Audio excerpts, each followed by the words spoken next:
If you've been following my channel for the past few years, then you'll know that I've been talking about and testing Praktika quite a bit. If you don't know, Praktika is an AI language learning app, which also, of course, means it's an AI English learning app. And they've been doing it for a while. Really, their special sauce is practicing language with AI avatars. In the very first video I did, my opinion was, okay, this is interesting, but there's a long way to go. Fast forward a year, I did a comparison between Praktika and ChatGPT for English learning, and I said basically it depends on your learning style, but both can be really good. Fast forward to 8 months ago, I did a top 6 AI English learning apps video comparison, and Praktika was right at the top, tied with one other app. So they went from interesting to the top in that period of time. And I think it's, again, because they're constantly iterating,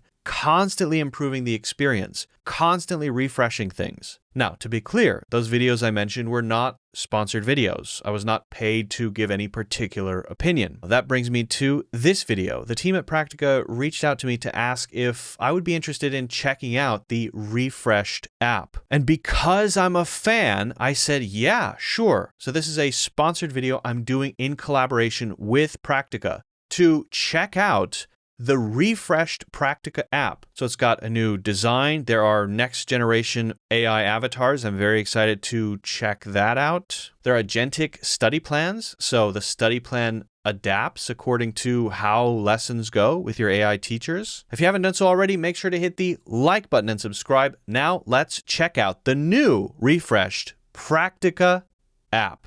Okay, now the first thing that's immediately obvious is these two new tutors, Tama and Sky. They look very different than all of the other Praktika tutors that I've tested before. Let's test with Sky. I'm going to select... Hey, I'm Sky. Hey, I'm Sky. I'm excited to be your personal AI tutor. Can't wait to get to know you better. Okay, voice sounds very, very natural. So let's select Sky here. I have this selected. That's the level, the goal, skills I want to focus on, interests. That's all been preset. I haven't changed that in a while, so I'm going to leave that as is. But I think what happens is I don't think that visually the study plan changes, but I think it happens in the background kind of automatically. So as you do lessons, this is my understanding, as you do lessons, it makes adjustments according to how you do. So these are previous lessons that I've done. I've done some custom lessons. That's one thing, you can do custom lessons, but you can also follow the study plan. So this is my study plan under effective presentations. You can also go to practice and then do more, I don't want to say fun, but fun stuff on different topics, speeches, role plays, grapple interviewer. Let's just quickly check this out here. This is a Valentine's Day thing. Good evening, Luke. I'm glad you're back for another lesson, and this time we're delving into the world of Valentine's Day traditions, which certainly calls for a bit of creativity and curiosity. Shall we uncover a few unusual customs together, or do you have a quirky Valentine's story of your own to kick us off? Can you explain a couple of the things you said, quirky and kick us off? I'm afraid I don't know those. Of course. I love when you ask about phrases. That's the best way to make them part of your own language. If something is quirky, it means it's a bit unusual, odd, or has a unique twist. For example, a quirky tradition might be giving a cactus instead of roses for Valentine's Day. Unexpected, but fun. To kick us off means to start something, usually with energy. It's often used for beginning an event or activity. For example, let's kick off the lesson with a question, or the concert kicks off at 8. Would you like examples of how you could use these phrases in your own conversation? Or shall we carry on with the Valentine's Day journey? This avatar is way more expressive, both visually, right, moving her head like that, but that's not as important as the sound. I mean, the way that she speaks is very natural. If that were a person speaking, you can't really tell. I can't tell the difference between a real person speaking and this AI voice. It's very, very natural. If I want, I can change this stuff in settings, or I can change the teacher in the middle of the lesson. I might do that in a bit, but I just wanted to get a sense for this. I'm going to minimize that, and I'm actually going to close this lesson because I want to do my presentations lesson. Okay, streaks, that's a classic way to kind of keep you doing your lessons. All right, so in my first lesson for identifying grammar patterns, I'm going to be making a few more mistakes because I want to see how the refreshed app is handling feedback and how that looks, how that feels. Hello, Luke. Lovely to see you back so soon. Now that we've explored a bit of Valentine's Day, let's turn our attention to unraveling some juicy grammar patterns together. Think of it as sketching out the structure behind the language. Do you fancy jumping straight in, or is there a particular grammar tangle you'd like to unravel first? Can you explain juicy in this context? Absolutely. Great question, actually. When I say juicy here, I don't mean something you can eat. I'm using it informally to mean interesting, full of details, or exciting. It's a bit playful, like when people call a secret or bit of gossip juicy because it's extra intriguing. So when I say juicy grammar patterns, I mean the more engaging or tricky bits of grammar that make language richer or more expressive. Does that help? Or would you like a couple more examples of juicy used this way? No, that's a very good explanation, actually. All right, in the middle of the lesson, before I answer, I'm going to switch over to Tama. Aloha, my friend. Aloha, Tama. Okay, what was the question? Hey, Luke again? Pretty. Tama is here. Ready to continue our lesson? Tama is here. Okay, now that we've explored a bit of Valentine's Day, so that's interesting. I think that's the new memory thing. I don't remember ever seeing cross-lesson stuff like that. So something that was mentioned in one lesson being mentioned in another lesson. If I'm not mistaken, that's new. I'm pretty sure that's new because I think in the previous version, you didn't have that kind of crossover. Something from my Valentine's Day lesson is coming to this lesson on a different topic. That could be useful. Today, we're focusing on linking words and discourse markers, which help make your speech or writing clear and connected, especially when you're giving a presentation. Imagine you're introducing, moving between points, giving examples, or wrapping up. These words or phrases help guide your listener, just like signs on a hiking trail. Here are a couple of lines you might hear from a speaker. First of all, thank you everyone for coming. Next, let's discuss the main issue. On the other hand, there are other ways to solve the problem. For example, some communities have already succeeded. In conclusion, we can make a real difference if we act together. Looking at this, do you think the words in bold help the listener follow the speaker's ideas more easily? One thing I'm noticing is that there's more content, there's more teaching happening here, right? So I need this to be broken down a bit, but it's interesting that there's a bit more lesson feeling. But I need more context, and one thing I'm seeing here is the words in bold. I'm not seeing the bold. Maybe that's a visual thing. I'm not seeing the bold. Well, maybe you can guide me through them one by one, and then I can practice using them. Absolutely, Luke. That sounds like a great approach. We'll take it slow and steady, going one by one. Let's start with, first of all. This phrase is often used right at the beginning when you introduce your first point in a presentation. For example, first of all, I'd like to thank everyone for attending the meeting. What do you think first of all tells the listener about where they are in the presentation?